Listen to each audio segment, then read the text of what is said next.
talking about the community, the Ummah, and I said, if I go way back to the beginning, one of the things that any religious community does is basically elects its own experts through some means. And by that I don't mean some specific democratic process. But people, like the Christians, aren't picking who the Islamic leaders are. That's what I mean by that. The community somehow has a process of figuring out who its own leaders are going to be in the religious community. So the leaders that I'm going to talk about here, the experts, I think we could explicitly say they're the religious leaders, but sometimes there's crossover into political stuff. Who are they? Well, here's some terms you should know. I would imagine some of these you've heard before. So really the first batch here, these are the leaders in the Sunnah. Remember, the Sunnah means tradition, so the Sunni tradition, the tradition. These are the ones you've probably heard of. First of all, we got the Imam. What's an Imam? Well, traditionally, the word just means like someone who's of good character, like a good Muslim. That's really, the word itself just means that. But eventually it takes on the connotation of someone who is knowledgeable, knows a lot about the Quran, and not just about the Quran, but about the Sunnah as well. Like so the Hadiths, someone who knows about Sharia, someone who knows all about Islamic particulars. That person is an Imam. And eventually it takes on a connotation similar to like a rabbi, where it's specifically like kind of like a community leader of the local ummah. So it's the closest thing to like I said, like a rabbi or a pastor in Islam. But it's at least a community leader.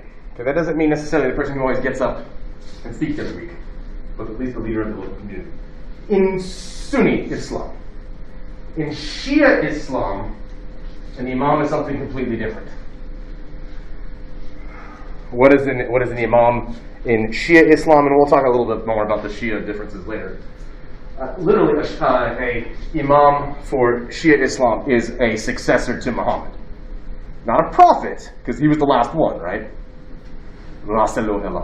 He's the last prophet, but the next best thing. Like even vice prophet, something like that would be too strong, but like whatever we can say, the next superlative kind of human being, like this is a maximal excellent human being. And for the Shia, that would be especially the 12 that follow Muhammad. There's Khatib. Khatib, what's that? One who preaches.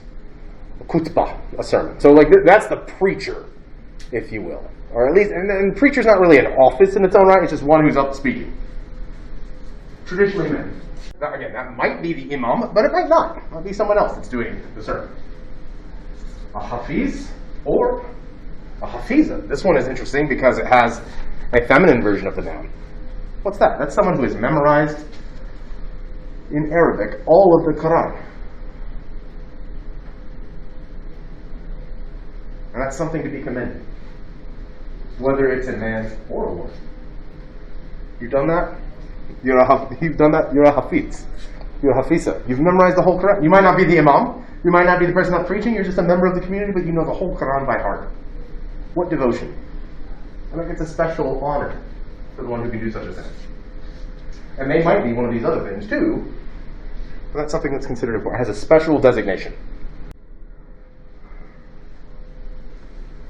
A faqih is an expert in fiqh. What is fiqh? That is Islamic jurisprudence. Someone who, we've got Sharia. Those are all the laws that we can say come from the Quran and the Hadith. That's someone who's an expert in it. A qadi, on the other hand, is someone who's a judge in it. And a magistrate. So people come to court, hey, this person violated the Sharia. All right, I'll be judging this case. That's what a qadi is. On the other hand, a mufti is a scholar. So there's a whole scholarly class of people that study. These are people that study the Quran, not just memorized it, but study it. This particular section here. So someone might have the whole thing memorized and not know the nuances of things. Did you realize that this surah here actually interacts with this other kind of element here in this surah? And if you look at the hadith, someone who knows all the nuances such that they can, when they make, even as a scholar, not as a judge, but when they make scholarly opinions, their opinions are declarative.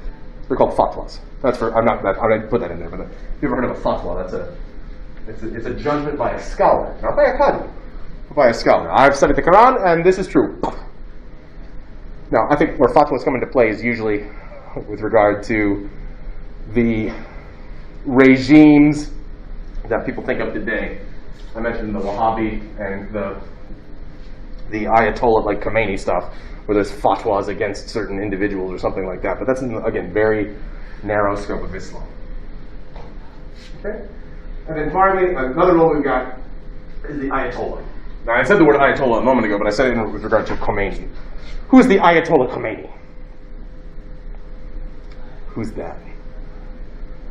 Well, that's the former ruler of Iran. Started the Islamic Revolution in 1979. That was recent. And he takes on the title of Ayatollah. That's his title. Not president, not Imam, Ayatollah. That is a Shia cleric. And there's a sense in which every Shia cleric is an Ayatollah. And he gets other names too. But any Ayatollah is just a Shia cleric. Not a Sunni one, a Shia one. And there's a sense in which, there's an extra holiness there. The Imam is just a community leader in Sunni Islam. The Ayatollah, there's a special kind. They're extra holy in Shia. Can't be just anybody. Well, and this betrays then a topic that needs some further discussion. I've mentioned already the distinction between Sunni and Shia. Okay, what's the difference? Well, first, let's take a look at the map. Because the map might surprise you. So what's here on the map? We're looking at the Muslim majority areas in the world. So there's the so-called Islamic world. Again, maybe the Dar al-Islam, where Islam is at least in the majority. There it is.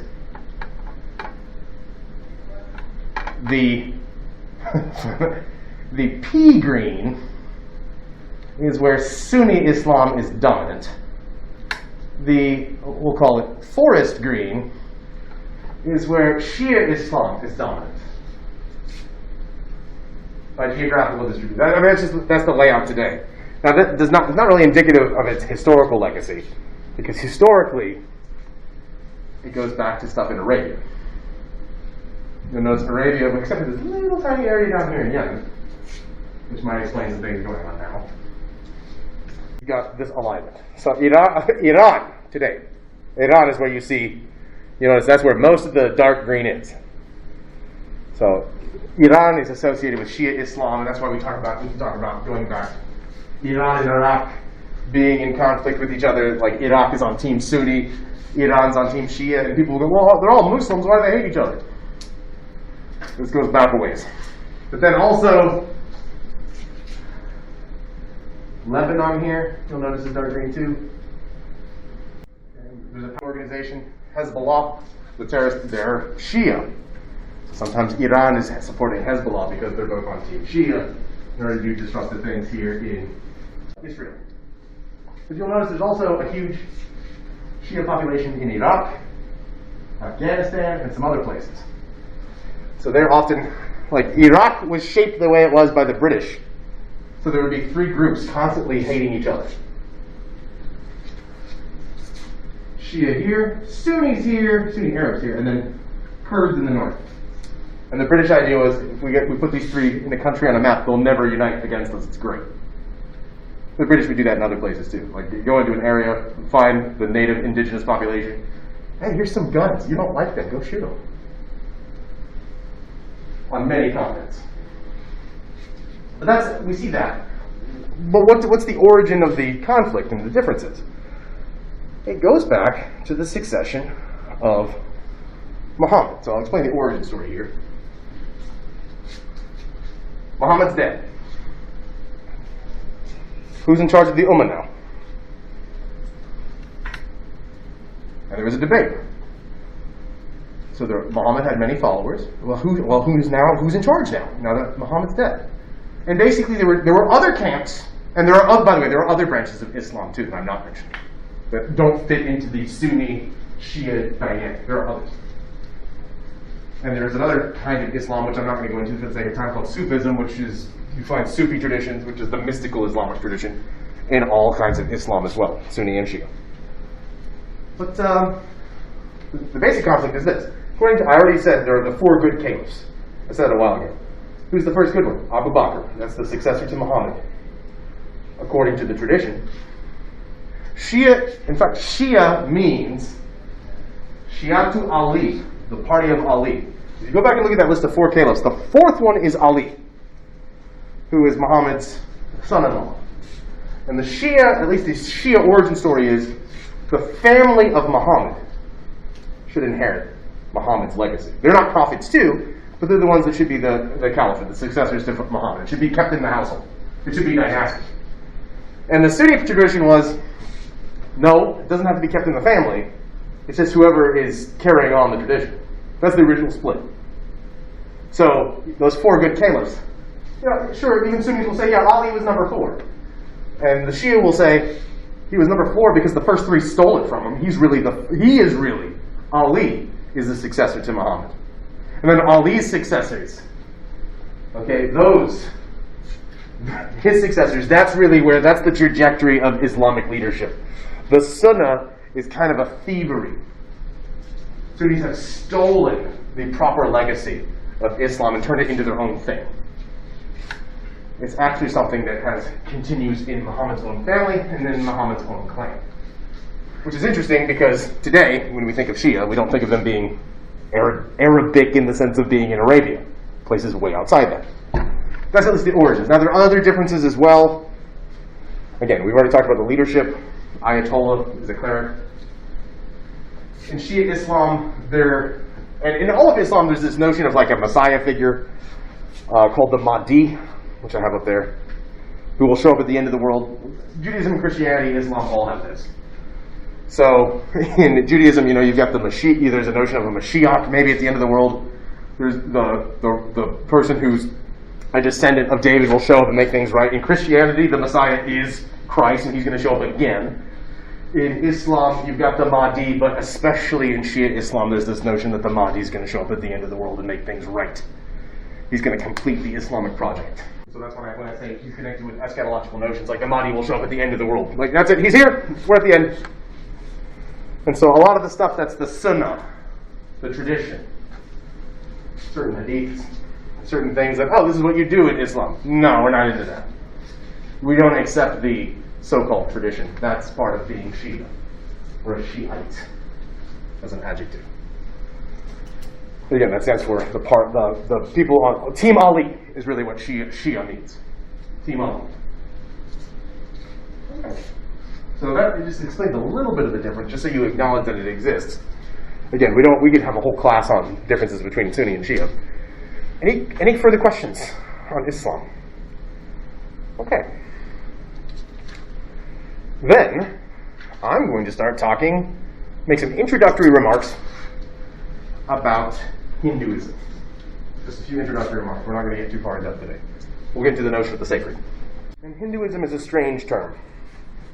By that I don't mean Hinduism is a strange religion. Hinduism is a strange term. Because it comes from this Sanskrit word that I have up here. It comes from this word that I have up here, Sindhu, which goes back to a Proto-Indo-European term that just means water. But it's a word that's pervasive, Sindhu. Now it becomes Hindu in Sanskrit. The actual origin of the word goes back to a Proto-Indo-European, surely, but really Persia, Iran today. And, like I said, it means water. It ends up being pervasive. It ends up being a strange term because it applies to so many things. One of the 50 states in this country derives its name from this word. What state is it? Anybody know? Indiana. Look, it's got the word India hiding right in it. Why? Well, because, as the myth goes, where did Columbus think he was when he hit the Caribbean? Because he never set foot on the American continents proper. He was definitely set foot on some islands. I'm in India. But what makes India India? So, what I'm saying is the word Hinduism and the word India come from the exact same word Sindhu. But also so does the American state Indiana. And the American what? Who are the indigenous people of the Americas traditionally? The what? The Indians. But The word, it comes from this word for water in Sanskrit and Indo-European languages. This word for water. What water? And also there's a river, especially the Indus River, which is in India. So that means all these words all share the same origin. The Indus River, India, Hinduism, the Hindu people, the Hindi language, all go back to the same word, meaning this water, and specifically referring to the body of water, the Indus River. And so the origin of this religion is really in the Indus River Valley civilization. At least part of it is. Now, what I'm going to do here is I'm also going to give you, if you went back in time, a couple hundred years, and actually even about 50 years, you would hear the following story, like as a meta-narrative. So I'm going to recount it and then reject it. So how did Hinduism develop? Well, there were these people in the Indian River Valley minding their own business. They weren't particularly developed. And then these Indo-European invaders called Aryans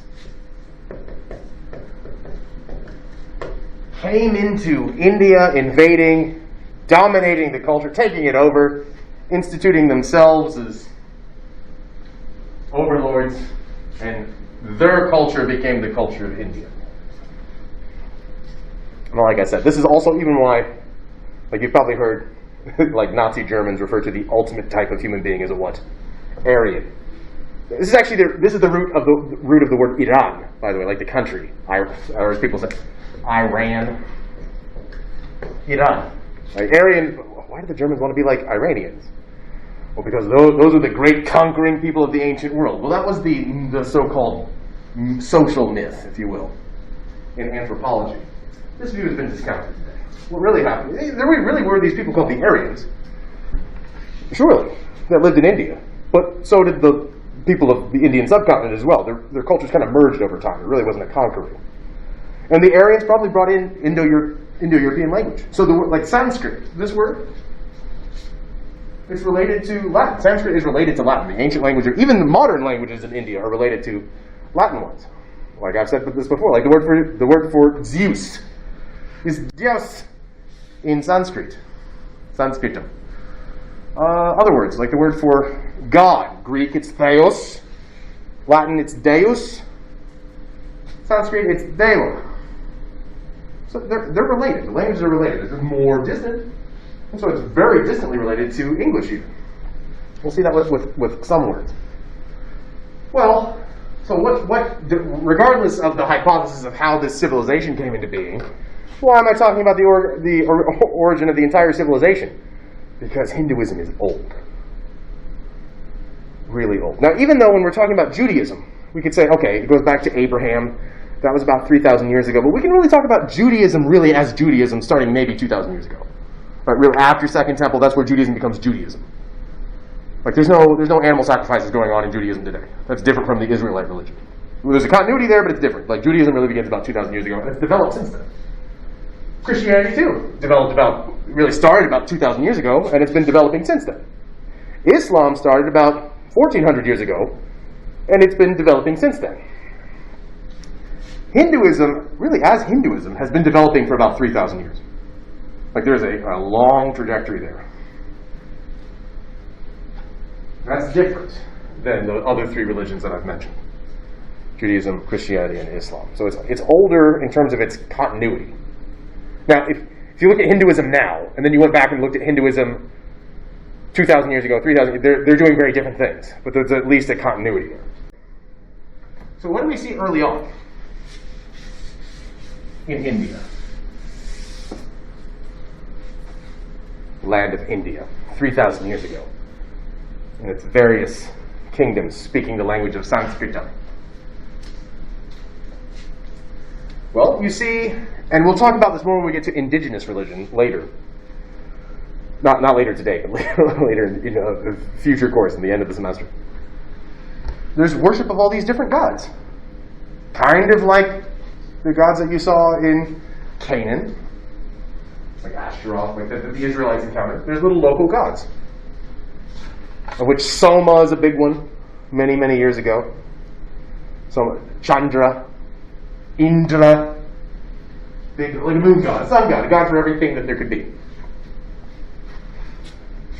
Then what happens, and this is interesting, we get a religious text, or a series of texts. The collection is called the Vedas. So a Veda is one singular, Vedas, and then plural. Vedas. And what are the Vedas? Well, and this is the oldest religious text in the world, and of which the first one is the Rig Veda.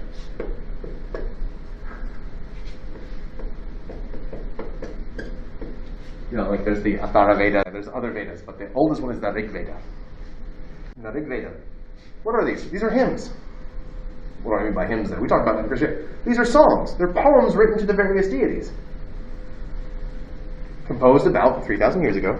The Rig Veda, especially, the old one. And what starts to happen is, whereas there were all these different gods, and we could say that's what was true about India. Just like in Rome, like there was an acceptance of all of them. Like if someone believed in Rome, in Jupiter, they believed in Juno, but they might be in the cult of Mars. Like, I worship Mars. Yes, Jupiter exists, but I'm on Team Mars. Kind of like that, like polytheism. Now, if you ask someone today, like, is Hinduism, is it polytheistic? Maybe. Is it pantheistic? Maybe. Is it monotheistic? Maybe. Is it pantheistic? Maybe. Let me explain all those terms. Polytheism, many gods. Pantheism, everything is God. Everything is God. Monotheism, there is one God. Pantheism, everything is a God. Different theisms. Yes, all those things may be true. How could that possibly be? Well, at least early on, we're talking polytheism. There's different gods. Chandra, Indra, Soma. Then what starts to happen with the Vedas is the Vedas, and this happens with any text. Anytime you have a text, things start organizing around the text. It ends up being, every text functions as a constitution of sorts. We're going, okay, well, now that we've got that in place, we can say, okay, what did the Vedas say? So people start then studying the Vedas. And Vedas become a source of authority. We'll talk about that more when we get to texts. But here's just one hymn from the Rig Veda. Just one. And what does this remind you of? As a text, as a religious text, these old Indian texts written in Sanskrit. This one's talking about the origins of the world. Then even nothingness was not, nor existence. There was no air, nor was there heavens beyond it. What governed it? Where was it? In whose keeping? Was there then cosmic water in depths unfathomed? Then there was neither death, nor immortality, nor was there then the torch of night and day. So it's talking about the origins of the world. Once there was nothing. There wasn't even light. There was just cosmic water. So far, let me go and tell you. Spoiler, this reminds me of Genesis 1. In fact, Genesis 1:2. The Spirit of the Lord hovered on the waters. This is before, in the beginning, God created the heavens and the earth. There's an origin story. It was empty. But there was like some kind of cosmic water there. Then, look what it says. The one breathed. What one? The one. The one breathed windlessly and self-sustaining. There was that one then, and there was no other. At first, there was only darkness wrapped in darkness. All this was unillumined, unlit, cosmic water. And then the one came to be, enclosed in nothing, arose at last, born of the power of heat. In the beginning, desire descended on that. That was the primal seed born of the mind. This thing, whatever the one is, it woke itself up and activated the whole universe. It got things going in the universe. The sages who have searched in their hearts with wisdom know that which is kin to that which is not, and they have stretched their cord across the void and know what was above and what below. But after all, a little bit further down, who knows and who can say whence it all came and how creation happened? The gods themselves are later than creation, so who knows? Who knows truly whence it has arisen? Whence all creation had its origin, the Creator, whether he fashioned it or whether he did not, the Creator who surveys it from the highest heaven, he knows, or maybe even he doesn't. What do we have here? Here's an origin story for the universe. The other texts have that. The Quran has that. The Torah has that. Even the New Testament has that in its own right. Say John 1, parts of Colossians 2, it's there. Here we have it in the Rig Veda. Like, the universe got activated by what? The Creator. What God is that? The God. But this is what starts to develop in the Vedas too. Like, we already talked about a couple of little gods, like there's Team Indra, Team Chandra, and so on. But in the Vedas, there starts to develop this notion that all these gods are connected somehow. And this is really what makes Hinduism Hinduism. Yeah, there's all the individual gods, but they're all connected somehow. How many universes are there? One. And the gods came later. So what are the gods then? The gods didn't make the universe, but this thing called the One did. What's going on? What does this mean? What does this entail? Before I move on to the gods, I want to say this. Has anyone ever seen the symbol before? Sometimes I see it as a bumper sticker. Okay. What is it? Well, I kind of gave it away there. This is the sacred syllable in Hinduism. I guarantee you've also heard it spoken before, too. What is it? Literally, those are Sanskrit letters which say Om. What is it? The sacred syllable. That literally, that's the sound of the universe. That's something that's going to be important for it. The universe has a sound. If you want to tap into the reality of the universe, make this sound. That's really, remember how I just read in the Rig Veda about somehow the universe got going and there was breath? What is that? That is the sound of breath. One of the simplest sounds you can make. It's a vowel followed by a nice labial consonant. Om. Anybody can do it. A child can do it. We'll come back to that sound, but I want to go ahead and point it out here. That's very important in the Vedas. Make it like, because remember, the Vedas are hymns. They're songs meant to be sung. This kind of reminds me of, we didn't talk about this in here, but in the Psalms, there's a word in Hebrew that just means stop and think. Salah. Just shut up for a minute and just think about what's been sung. Just stop and think about it. Let it sit there for a minute. Let it simmer. That's this. Stop and think. Listen.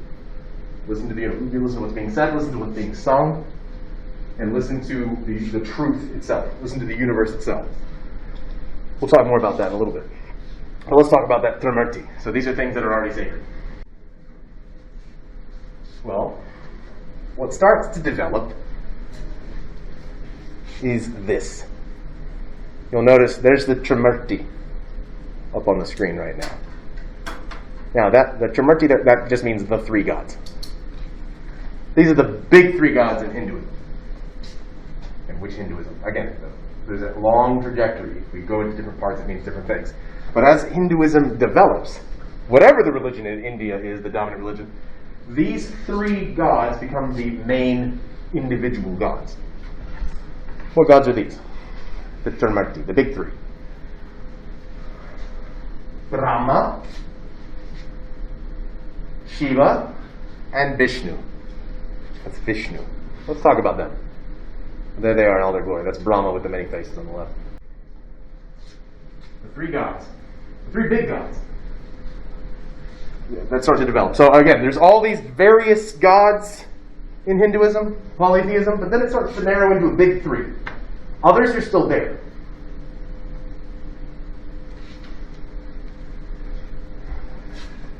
It's kind of like how if I mention, probably like Greek gods, if I mention Zeus, you know who I'm talking about. Or who's that? That lightning bolt guy. But then if I start going into obscure gods, it becomes a little bit more confusing. Like, who is Phobos? I'm seeing some, oh no, is he going to ask me? No, I'm not. Literally, that's the god of fear. That's one of Ares' lackeys. That's why the moons of Mars are Phobos and Deimos. Fear and strife, named for Ares' sidekicks. Or, here's another one, another obscure Greek god, Priapus, the god of penises. Don't Google image search that, you'll be upset. Or do. Don't do it again. Obscure god, not as well known. These become the big three gods that are known, kind of like your Heras and your Zeuses and your Ares. These become the big three, such that what's going to develop is the other gods are actually kind of echoes of these. And these gods themselves are actually echoes of some other divine truth. We'll get to that. But let's talk about these three gods as they develop. Who are the big three gods? The Trimurti, that just means like the three gods.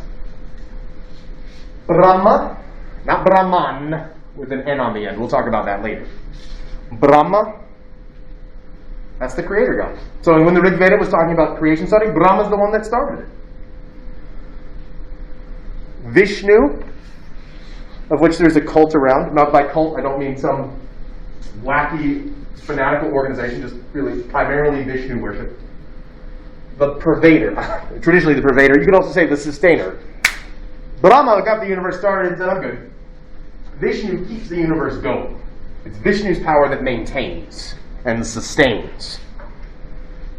I think of anybody, when I was a kid, I used to play with pianos, and there's the sustain pedal on the piano, where if you hold that one down, and then you press the key, the sound persists. It's the sustain pedal. That's what Vishnu does. It keeps the sound, that Om, going, still. Vishnu is the one responsible for life being maintained now.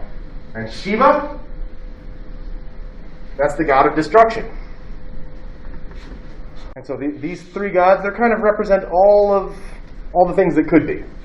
The creation, things coming into being, things continuing in their being, and coming to the end of their being. All things that are. These are the main forces in life. But as things continue to develop, as this religion continues to develop, we've got this. Here are the three main gods. There are other ones too, but these are the big three.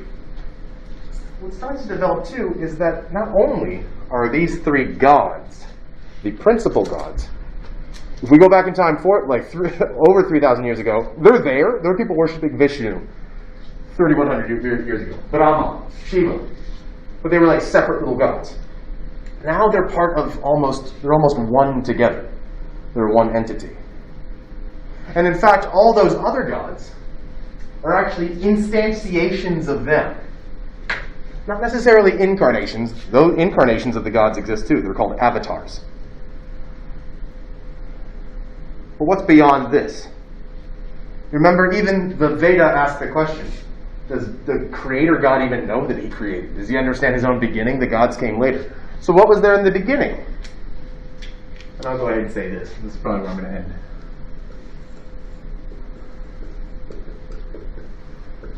Brahman. Not Brahma. I know they're related. And also we'll talk about Brahmins. Brahmins are the priestly caste in India. What's Brahman? Well, just like all the other gods are kind of echoes of these gods. They're diminutive of these gods. These are the principal gods. These gods themselves are echoes of Brahman. But what's Brahman? Reality itself. Brahman.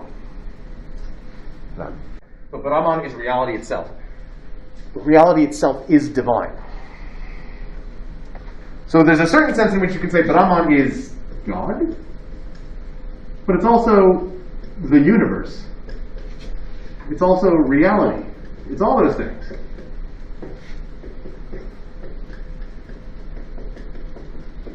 So wait, is Brahman God? Yes. Is Brahman the universe? Is it reality? Yes.